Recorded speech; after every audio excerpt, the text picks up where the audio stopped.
I've got three papers today. Let me start with the Star.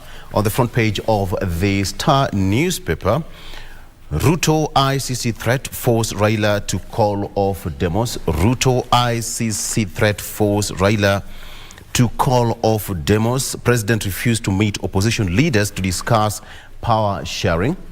Now, Western diplomats said Azimio had no grounds for insisting on protests. That is what's on the front page of the Star newspaper. There you have it.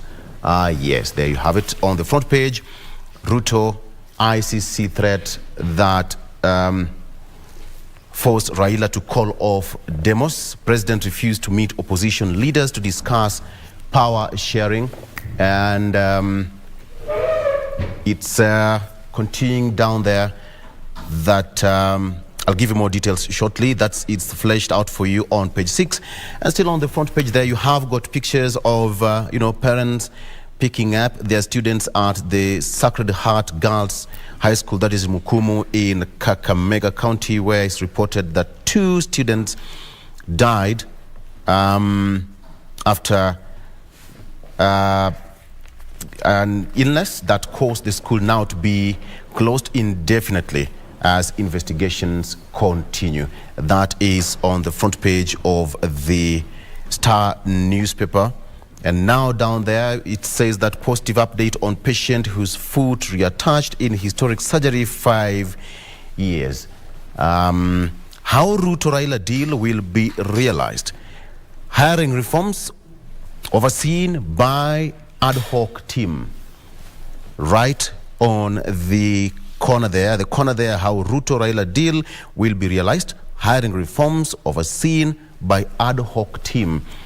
That is also a statement which was put out there by Majority Leader in the National Assembly, Kimani Ichung'wah. All right, on the second page of the Star, man killed father-in-law for not refunding dowry. Man killed father-in-law for not refunding dowry. Matinde killed Marengo in his bedroom on February 10th, 2011.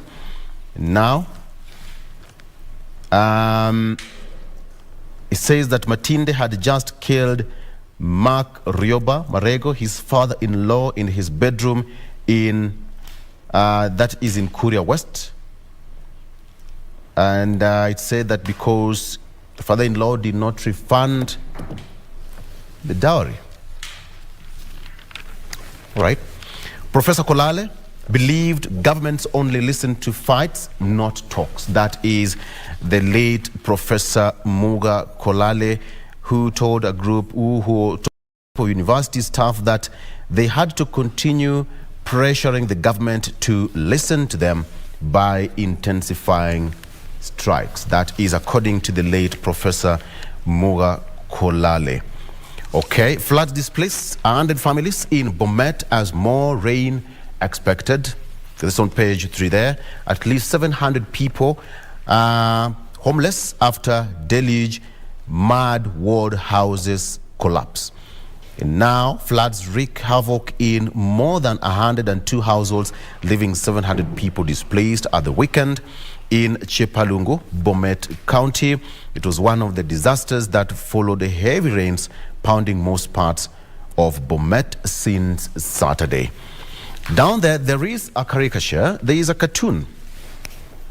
And I think this is a point that I'll bring in my guest, Daniel Rogo. We are also expecting Robert Basil, who is member of Parliament, Yatta constituency, on the program.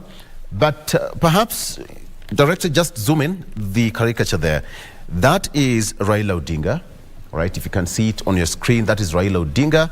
And there is a signboard or a road signage written by partisanship.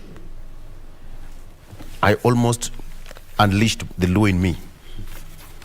By partisanship, yes. And then now we have got different road signages: cooperation, merger, grand coalition, coalition, handshake. Daniel, what do you make on that? That caricature. Good morning, Victor. Good morning. First, I think is to say it's a pleasure being here. Welcome. To appreciate that we are having a good time and finally the rains are here. I think it's important also to give this into context in what's happening right here. Yes. That the main signage seems to be bipartisanship. But of course, behind the other communication, the other worries, the other emerging signages, those that there is cooperation, there is merger, there is grand coalition, there is handshake. What we can internalize in this is probably that besides and behind the bipartisanship agreement, probably a merger can occur. Probably something semblance to grand coalition, which is not. Something semblance to the previous handshake. And maybe a merger or a coalition of these two parties.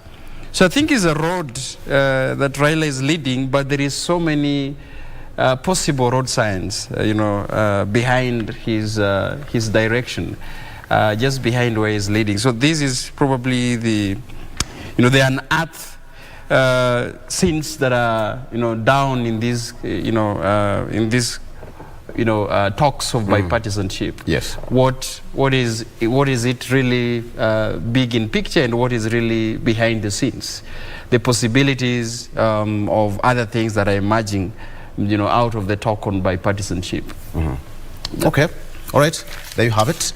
And still to continue on that bit, how Ruto-Raila deal will be realized, how Ruto and Raila deal will be realized. Details have now emerged of how President William Ruto and Azimio leader Raila Odinga hope to hammer out a deal on picking new electoral commission chiefs after their surprise ceasefire. And now the Star has also established that the two sides have agreed to form an ad hoc committee of equal members to spearhead the recruitment reforms. Perhaps this is what was one of the proposals that Azimio had. Yes. I mean, the whole essence of having a bipartisanship kind of approach to form the commission. Yes, which of course you would ask yourself a number of things that might arise from that kind of agreement. One is that what is the fate of the current selection panel? Because we've had the 7 members of the panel that constitutionally was constituted. The 2 representatives from the Interreligious Council of Kenya, the 2 from the Political Parties Liaison Committee, the Public Service Commission, yes, the Law Society of Kenya, all these forming 7 commissioners. And you see, that is the structure, that is what is provided for in the law. But now I think the talks, especially on the bipartisan agreement, is that now there is a reconstitution of that particular panel. And like you've alluded to, the possibilities of coming up with an ad hoc committee. That means that these 7, their terms are in limbo. Yes. We don't know whether now they will be given the allowances for full term in agreement and being sent home, or there could be possibilities of being assigned to other, parastatals and ministries and all these, government appointments. So I think the problem with this kind of agreement is that it absolved the provisions of the Constitution, which again, someone would rush into court to quash this kind of, this kind of agreement, because there is no legal basis of the bipartisan committee forming an ad hoc committee. It's not provided for in the law. But rather, what is already in the committee and the selection panel was a constitution of the law. Because they had to pass through a parliament. They had to pass through, a gazette notice. And even as we speak, this is a committee that last weekend was in Naivasha, Yeah.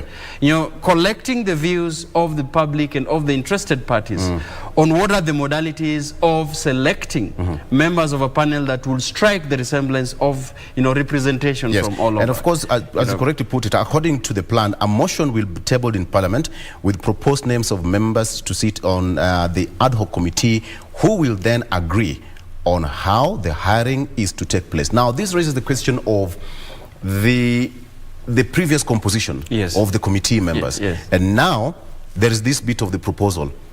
The issue of trust, which was being raised by Azimio, that they were not so comfortable with the previous committee. So what is the fate of these members? Are they going to be, maybe one person or two are still going to be picked, or the entire committee is going to be scrapped and they are going to have another? But now you see, the problem is that's what I'm telling you. It's quite important to look at what areas they're representing.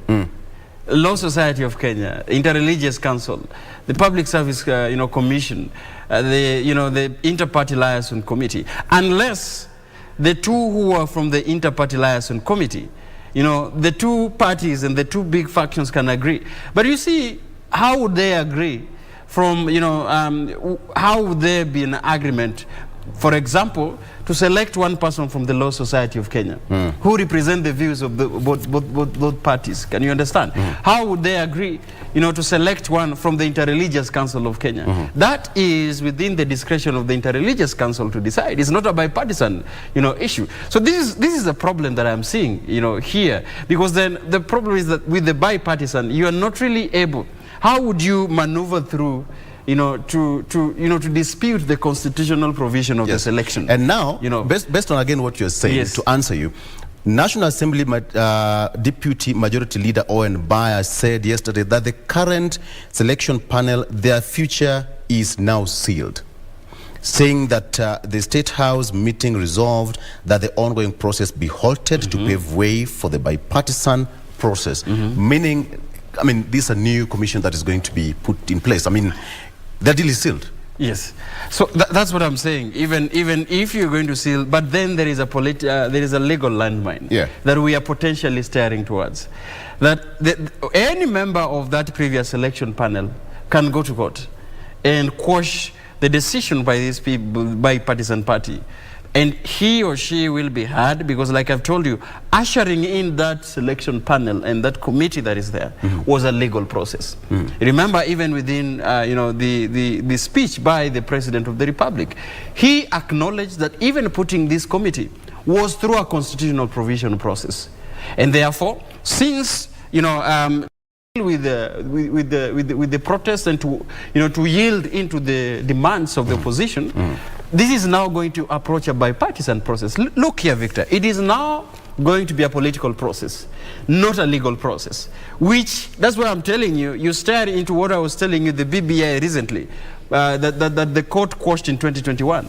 That was a political process. Then it was quashed by a legal process. So even this one, I'm saying, there is a potential that if these two, if there is unless the state or the government is willing to have, a gentleman's ladies' agreement with the committee to agree, how then do we send you home? In an agreement. But if it is a process that any of the representation of the committee do not understand, then they can go to court and quash that process as well. Daniel, we've had this issue over and over again. Yes. After every electoral cycle, there's that issue of electoral commission, an independent body. Yes. And if you ask me, it's one of the independent bodies that have always received a fair share of attacks and threats and intimidation and overhaul after an overhaul. Yes.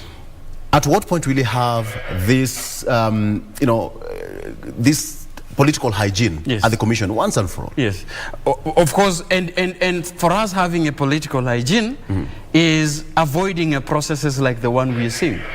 Because you can confidently confirm that ever since we established an election commission, ever since the KBC commission, there have been a consistent onslaught and a political onslaught in the functioning of the electoral management body. That that shots are called from a higher body, I mean, Victor, we are seated here, and you're seeing that, there's a book serialization by Isaka-san, the former chair of the commission, who steered a referendum, of course, and an interim IBC by that time. In his book serialization, he accounts and he gives a records on how one of the political leaders made a nasty call to him. Okay? Yes. It is in the public, it is in the papers according to his publication. Now, look. The Isaka-san Commission was equally sent home by a bipartisan process, right? Where Jubilee and probably NASA by that time, the CORD by that time agreed that since there is an onslaught in the Isaka-san Commission, remember the opposition was again onslaughting the IBC must go by that time. And Uhuru Kenyatta, the former president, in his wisdom, rallied the troops for Jubilee. Raila Odinga on the other side rallied the troops for court, and there was a bipartisan agreement that ushered in the Chebukati Commission. You remember? Yes. Right now, it's unfortunately the former chair of the commission has retired. We are having the Cherera 4 commission that by default, the Muchelule, led tribunal has equally found them culpable. Now here again, we are into a bipartisan process where again, we are having a commission whose constitutional process and whose recruitment process is going to be a bipartisan. What is this telling you? There is an end to a political onslaught in the IEBC. So probably this would not be a political hygiene. This is another problem we are creating in this commission. Haven't you learned from the past, Daniel, that, we go to an election, we see all these things happen, we have 5 years to study the behavior of the Electoral Commission and the independent body. Haven't you learned, or don't you have that time to learn and say, before we get into the next electoral cycle, this is what you're going to do? But rather than wait until we get into a situation where we had to go on the streets and people had to, protest and what have you, for this kind of decision to be made.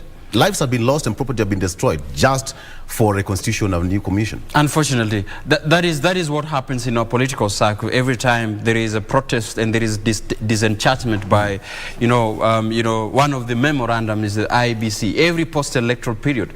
But again, like I've told you, this is not an end game. It's a beginning of another turmoil in the commission, in the Electoral Management Commission. And remember that the process would be strictly confined to political parties, processes. I was in a different platform, really urging that, you see, why we are finding ourselves here is simply because the other institutions that is supposed to be leading a people-centric, movements like this are actually not taking their place. We would have actually wished to see civil society leading this process of recruitment.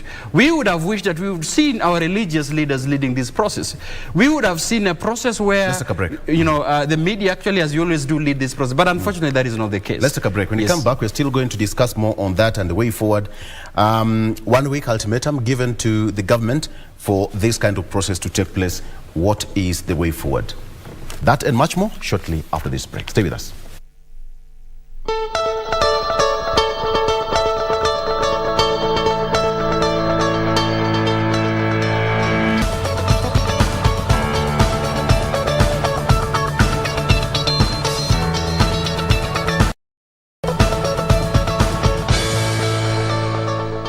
Welcome back. All right, welcome back.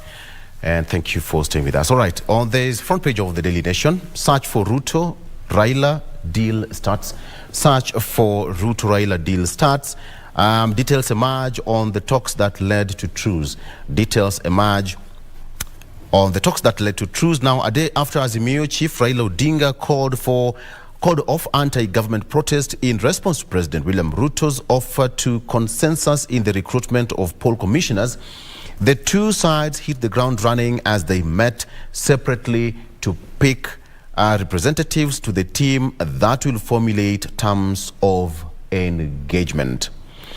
All right, the team that will formulate terms of engagement. Now, that is the ad hoc committee, and it has to pass through Parliament. Getting to that, of course, Daniel has also touched on that.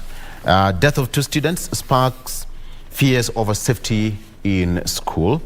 Death of 2 students sparks fears over safety in schools. Sacred Heart Mukumu Girls High School in Kakamega County was yesterday closed for the remainder of the term following an outbreak of a yet-to-be-disclosed disease that has killed 2 students and left several girls hospitalized. That is on the front page of the Daily Nation. Very quickly, on to the second page. Day I almost sacked Oswago and how Raila saved them.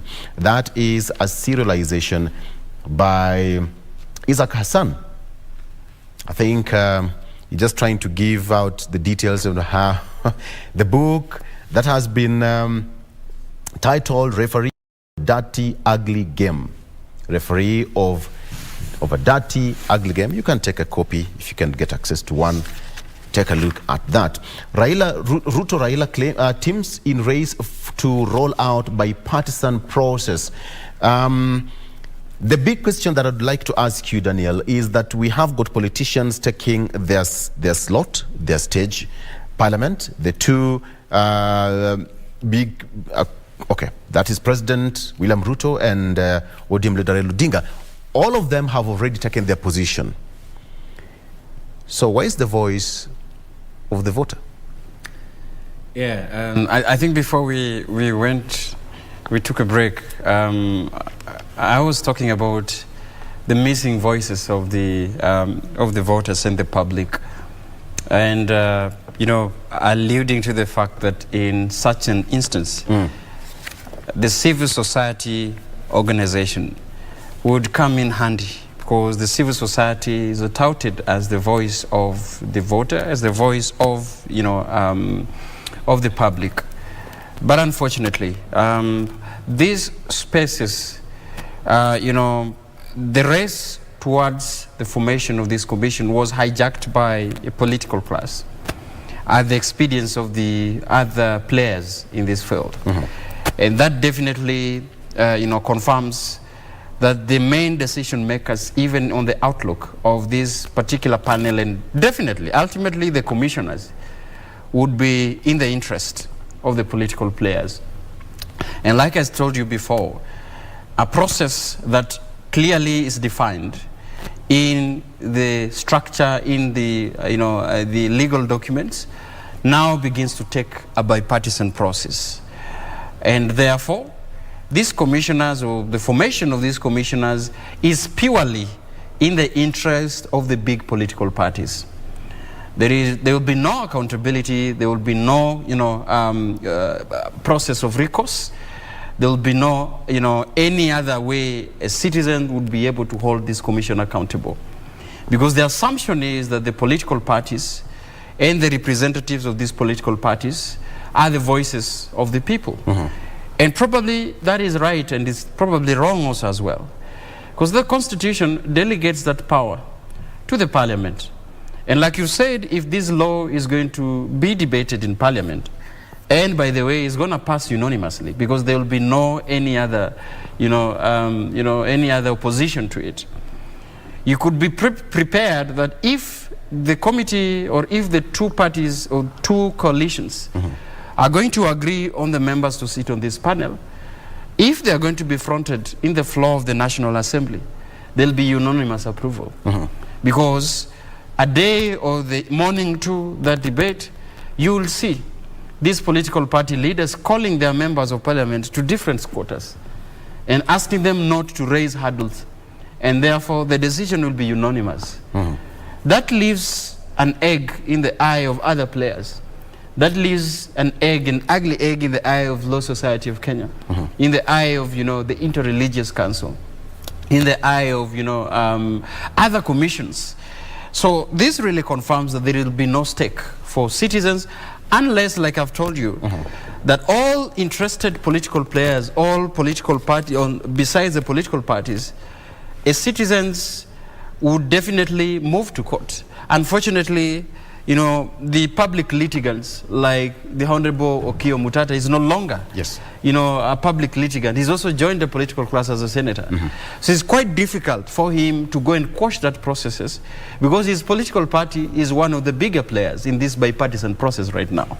So it is in the mercy of, you know, probably legal fraternity, probably the civil society, the interested players and the media to question, particularly this bipartisan process, how then would it be held to account? Then why do you think the opposition was opposed to the previous committee, that was the selection panel? I would confidently tell you that's because there was no consultation. There was no, let me say that there was no quote unquote inclusion as it is right now.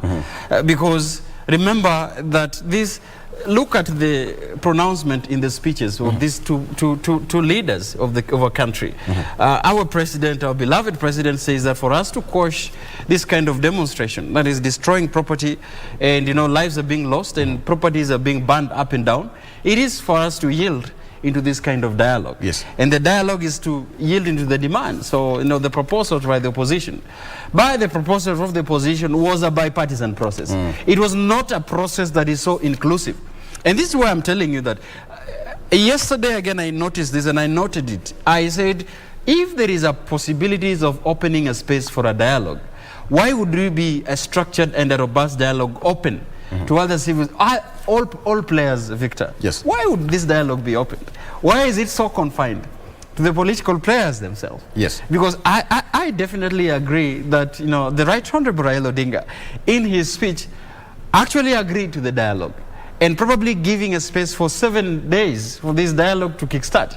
But I think there was an absentia on his commitment in opening this dialogue to other players. They had three concerns: opening of the server, cost of living, and now the constitution of the commission. So far, what's now taking the center stage and what's on the front pages of the Daily Nation, local dailies, is the constitution of the commission. The cost of living is not being discussed right now, and the opening of the server is not being discussed. Why? Because that's what I'm telling you. The interest of all these, you know, both the parties and both, you know, these players were definitely into the formation of the Electoral Commission. I think I can. So that sense of priority. That was the cost of living, the issue about, you know, other opening. Of course, there were other demands about the opening of the server. But I think this will fizzle with time, because the reality is that we are not able to open the servers because the Supreme Court actually gave, you know, the permission.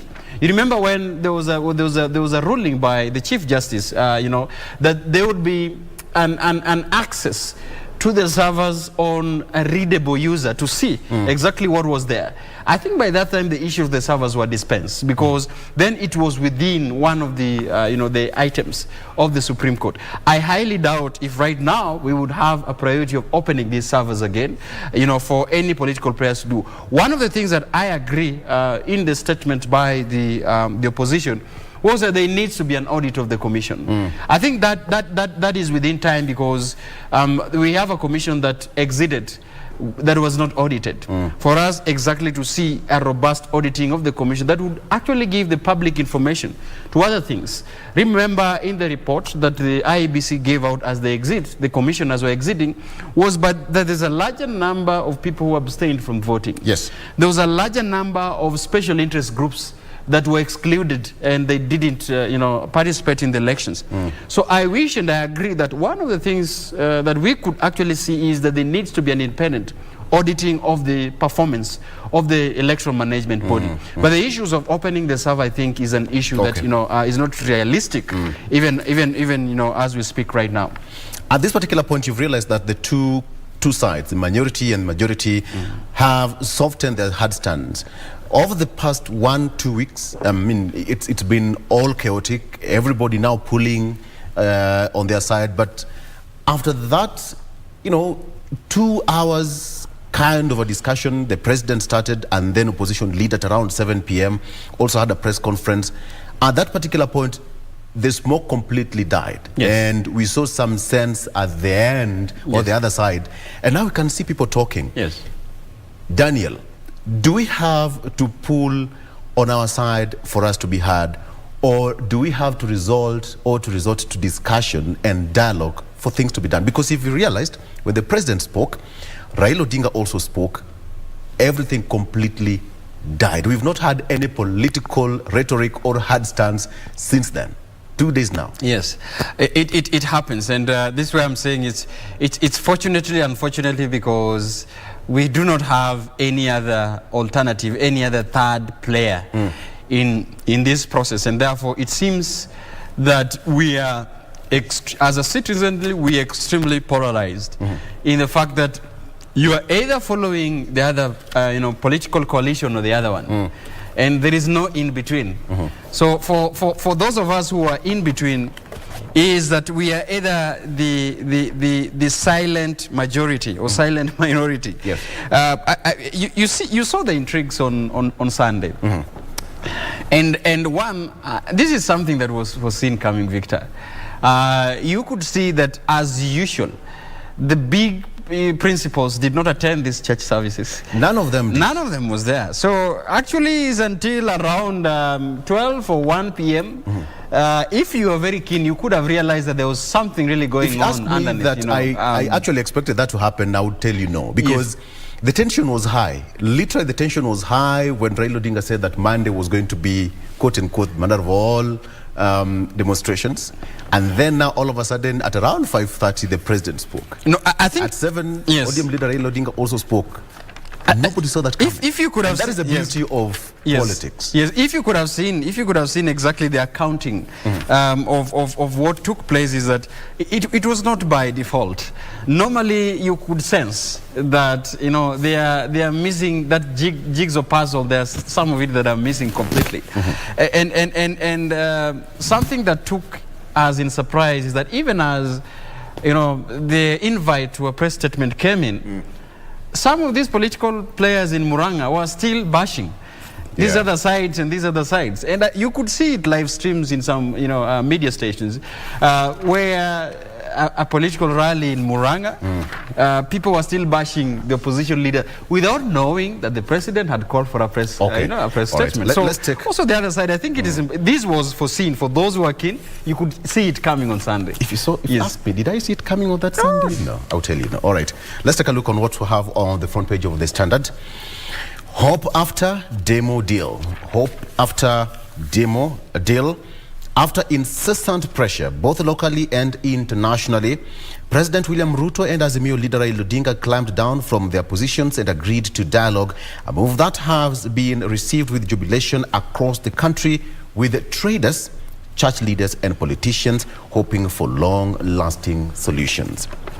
After incessant pressure, both from locally and internationally, President William Ruto and Azimio leader Raila Odinga climbed down from their positions and agreed to dialogue, a move that has been received with jubilation across the country, with the traders, church leaders and politicians hoping for long-lasting solution. Let me pick it from there.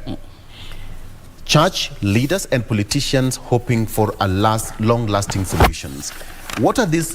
Actually, this is based on what I've just asked you, that after every electoral cycle, we usually go back to where it all began. There is that issue of mistrust amongst the politicians themselves. The person getting direct shot is the electoral body, getting a hit after hit.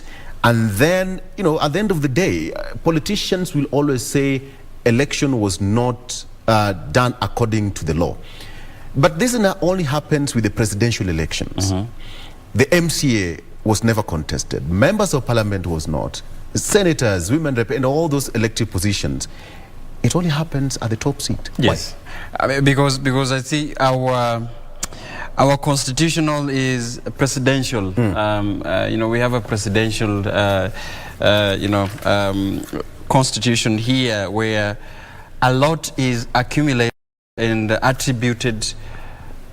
You see, it's the history of this country, alludes the fact that we have a centralized government. Even as much as we try to devolve the system of government, we still have a lot of power concentrated at the presidency. And you could see why the opposition's members of parliament are paying homage, are still visiting State House in the guise that we are going to look for development. In the assumption that whoever assumes the position of president or any ethnic, that is affiliated to the presidency, accumulates a lot of power and serves a lot of privileges. Before you continue, Daniel, so this is why... Just a minute. When you look at that photo, yes. Director, please just have a full screen, kindly. When you look at that photo, thank you, the two gentlemen. Yes. What do you see? All these people have worked together before, very well. Staunch supporter. Yes. They've worked together. Yes. When you look at the president and now ODM leader Raila Odinga, what do you see? And the president called Raila Odinga my brother. Yes. Well, I think these two protagonists, they have served differently in the same political position. Mm-hmm. One is that they were all live members of KANU. Yes. Okay. So all students of what? Mm-hmm. All students of Nyayo, and while one, served as a longer time in the YK 92, mm-hmm. As a mobilizer, Youth for KANU in 1992. Mm-hmm. The other one joined in as the Secretary General of KANU. Mm-hmm. Came in and LDP joined, and then there was a new KANU. It's good to get the history, yes. Because for those people who do not understand the working relationship of these two gentlemen. Yes. Yes, that's what I'm saying. Yes. And after that is that they were dissatisfied by, by the Nyayo, decision mm-hmm. to make Uhuru Kenyatta to be the presidential candidate in 2002, mm-hmm. and they all exited KANU. And they agreed that they be part of the ODM by that time. They also joined ODM, yes. by other factors. Which president was also a member of ODM? Pentagon. Right. You remember that Pentagon, the very, very strong... likes of Charity Ngilu. Yes, the likes Najib of Najib Balala and the late Nyaga. Nyaga. These right. people. Mm-hmm. And let me tell you that it is in Kasarani. It is right now the President of the Republic of Kenya, being a member of Pentagon, stepped down for Raila Odinga and endorsed Raila Odinga as a presidential candidate, under ODM. It could interest you that there is one person that is not here that is also a founder member of ODM. And who is that? The two of them. That is Uhuru Kenyatta, was a founder member of ODM, and Honorable Kalonzo Musyoka, founder members of ODM. Do you remember President William Ruto calling Agwambo? Yes. If you want to lead yes. the orchestra, what must yes. you do? That famous quote. Yes. So you must. Exactly. That's what I'm saying. These two people, and even other political players, yes. and unfortunately, because now their faces are as the two protagonists here, but they have worked together.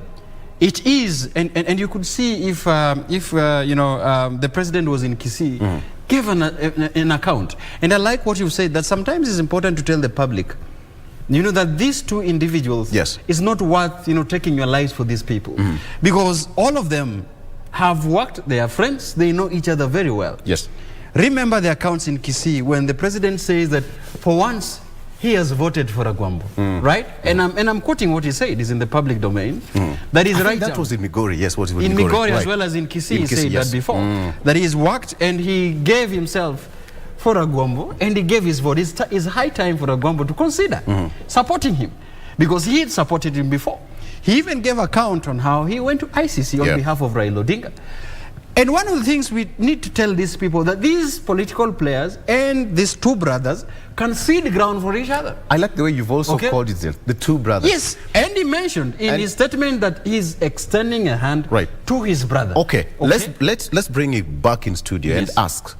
So it's possible for the two gentlemen to sit at a round table just the same way and, call each other, this is it. We've been there before. Exactly. Tufanyaje. And who told you they might have not have sat together? No, some of these things, and some of these things are, because we have no info. I see the likes of Honorable Kimani Ichung'wah making hard political stance. I see the likes of Honorable Babu Owino making hard political stance. Which is expected in politics. Which is expected. Right. And drawing, making hard lines. Yeah. Let me tell you, Victor, if anyone is saying that there is no probability of a handshake, it is not your hands that will be shaken. Okay? But it will be a different kind of a handshake. It could be either a handshake over cost of living. It could be. It could be a handshake, to resolve the issue of the electoral commission. That's what I'm saying. Yeah. It might not be really reaching out and shaking, but of course they might have shake hands as well. We don't know. That's why we are saying we don't know the intrigues that happens on Sunday. Okay, that led to the speeches, and the speeches were congruent. You could see there was an agreement, which perhaps tells you that there would be a harmonization of those speeches. Yeah. It might have happened. There might have been phone calls for them to agree on how to address this public. There might be, we don't know. And like you've read, probably there might be a meeting that had been, championed by the international community. Senator Chris Coons was here, the Delaware senator who was spearheaded the 2018 handshake. Things might have happened. So that's what I'm saying. It is a possibility, like you're saying, to sit down. And that's why I've said that this dialogue is key to these political leaders. And how I wish that even as they dialogue honestly, and I agree with what the president says, could it be a dialogue that is also anchored into the constitutional provision? Exactly. Could be a dialogue that is also opened to a wide-ranging stakeholders. Could we convert this, just like we always have the National Prayer Day, could we also have a national day for the national dialogue? So that it could be a comprehensive dialogue that also listen into the key texts of other players that are here, that listen into the key text now of Mamamboga and the Ndudi riders, and listen to the key texts of people that matters on the public. Okay, what kind of a handshake? What kind of a handshake would you propose? Imagine you appear before the two gentlemen, and told, okay, Daniel, right? So this is the kind of a handshake that I want you to have. What kind of a handshake could you propose for the two gentlemen to have? I think it's just a normal, because it's a normal handshake. It's the beginning of an agreement. Yes. And by shaking hands is a general agreement that one is that there is, and I agree, there is a complete ceasefire. So what is your take on handshake politics? I think mine is generally is a complete ceasefire. That's what I'm saying, that let us stop this kind of, demonstration. Remember, Victor, we are still talking about if it doesn't happen in 7 days, there's a probability of escalating the demonstration again. Yeah. So it means that it is not still confirmed that we are going to have a ceasefire for people to talk. In the event that the conversation breaks down, okay? In the event that there is no really agreement, it means that there's a probability of people going back to the streets. All right. So you ask what kind of an agreement that is that. The kind of agreement that I foresee is a situation where the two would appear in public, okay? And follow up that cognizance, and in the context of the speeches that we made differently, one in State House and one in Upper Hill, that we are now confirming to the public, the two of us. I foresee a situation where the two would have a joint press statement, okay, and agree that these are the takeaways for us to begin a process of a national reconciliation, of a process of a dialogue.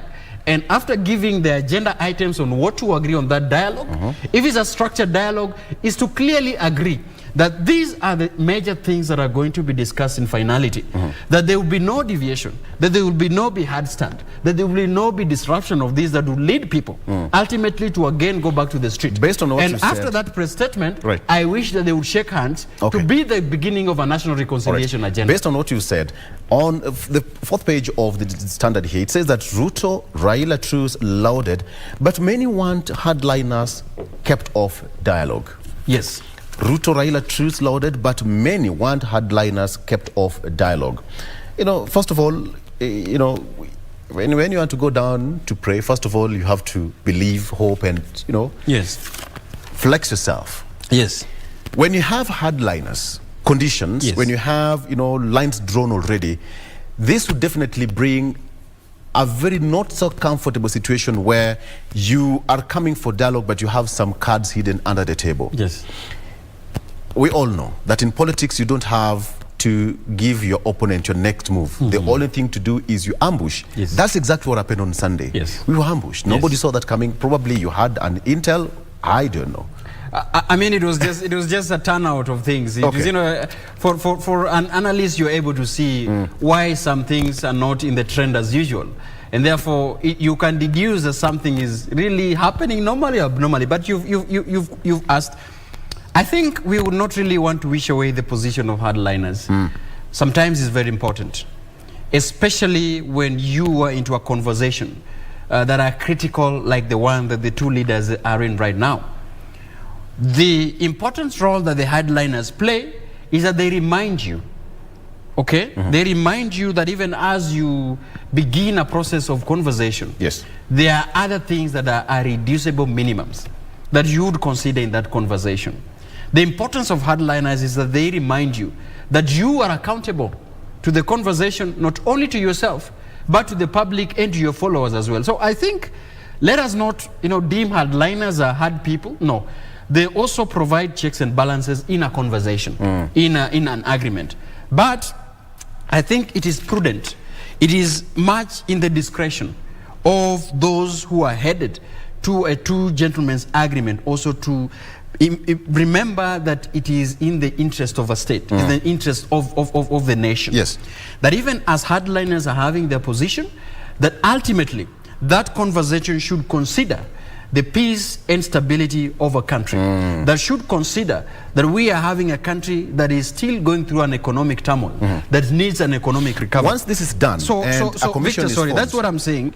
That even as you look into the 2008 reconciliation process that was led by Kofi Annan and other panel of the wise, yes, and other people, AU and those who are sent, they were hardliners, including some of which we know right now are leaders. Hardliners are also healthy during a dialogue. That's what I'm saying. They're important in the dialogue. Yes. In that when you retreat back to your, to your functions, you are reminded of some of these important agenda items in your conversation. That is also important for hardliners to play. But like I've said, it is in the discretion of the person who are in this dialogue to remember that beyond hardline stance, the interest and the peace and security of a country is at stake. And ultimately, if we have someone who is able to balance the interest of this hardlines position and also remind you that the country comes first, then you are able to have a conclusive dialogue. This is very important. Daniel, 2010 Constitution, all these two gentlemen participated in the 2010 Constitution. Yes. We had the Chungwa, the banana side, and what have you, which was chaired by the late Kivuitu. Yes. All these proposals that we are now seeing in the electoral agency, forming of electoral commissions and independent bodies, is part of the constitution. But then, why is it that each and every time we still go back to the cycle? Why hasn't the 2010 Constitution healed these and sealed such kind of issues once and for all? We keep on going back to the streets. We keep on going back to the trenches to talk about something that was supposed to be cured by the 2010 Constitution. We still come back to what I told you, is that our Constitution is always being the process of implementation, the process of amending it, the process of interpretation is in the discretion of a political class. And therefore, should they feel that their interests are threatened, then they interpret the Constitution based on their interest and whips the public emotions towards a process of amendment that is within their interest. I would tell you that it's time for us to review the Constitution. It's after 10 years. Yes. It is provided for in the in chapter 16 of the Constitution. Amendment of a Constitution is provisional. Is there in the Constitution? But who actually leads the amendment? But I don't think it was just left open deliberately. It was open deliberately because we know that the Constitution is a living document. It is not cast on stones. And that is why, remember, Right Honorable Raila Odinga said in the Constitution that we know that this document is not perfect. You remember the campaign? Yeah. Then he said, even as we pass it, let us also be cognizant that we will come back and seek for amendment after years. Look, we had an amendment that was proposed in 2021 through the Building Bridges Initiative. Victor, some of the proposals that were envisioned in the Building Bridges initiatives, I wish that we would not have thrown the baby with the bathwater. If we would have listened keenly on the contents of that Building Bridges initiative without politicizing it as whether it's belonging to the handshake or the Tanga movement as what, then some of these things could have been cured. I will tell you, for example, in the BBI, there was a proposal of accountable structured opposition that was in the BBI. If you read keenly, that we would have an opposition that would be domesticated within the parliament, that would question, that would have an opposition that would catch it in, that if we have someone being a runners-up in the elections with over 7 million people, he would not just become a normal citizen. Yeah. Okay? This is a person that has a following of millions of people. Why would he be just a citizen? There would be a provision for such an individual to be in the parliament as an official opposition who is provided for and which is catered for by the taxpayers' money. Let This me, will have cured this process. let me Okay. quote, give me something that which was said by David Kosing, who is the West Pokot South Member of Parliament. Okay. And this is what he said. These are our unique circumstances on why we are a handshake democracy. Kenyans do not want a winner-takes-it-all system. They want inclusivity. This raises a very interesting question. In the continent, Kenya portrays a unique way of managing its democracy. Give me one country in Africa in the recent past that have actually experienced what we've experienced. We had a handshake with Kibaki, remember? We had a handshake with President Uhuru Kenyatta. We've not had a handshake yet, but even with Moi, Kenya's democracy is unique. It is. And all this began with the repeal of Section 2A. Yes, remember? Victor, I think it's important. On the 28th and the 29th, I was in Zambia for the U.S. Democracy Summit that was looking at what is the democracy states, the state of democracy in Africa as well. And Zambia, Costa Rica, the Netherlands, and the U.S. were co-hosting a summit for democracy for 2023. And so in the halls, there was a discussion about Kenyan democracy. And I like the fact that you brought it out. And Kenyan democracy was compared to a growing democracy. And that's why I was in a different platform yesterday, and I urged people, Kenya situation is not rosy. For us, because we are lamenting, because we're in this country, we think our situation is bad. It is not bad. Zambians are actually coming up here to learn from CDF, even as we speak. To benchmark. To benchmark. Okay. They've already benchmarked on how our CDF is working, and they're implementing it. Okay. Tanzanians are coming to learn on how our parliament debates. How is it that Kenyan parliament is so proactive and pro-democratic? But on the other side, we are crying about our members of parliament. So I would like to tell you that Kenyan democracy, to begin with, and I love the fact that you brought the question in comparison with other African countries in the world.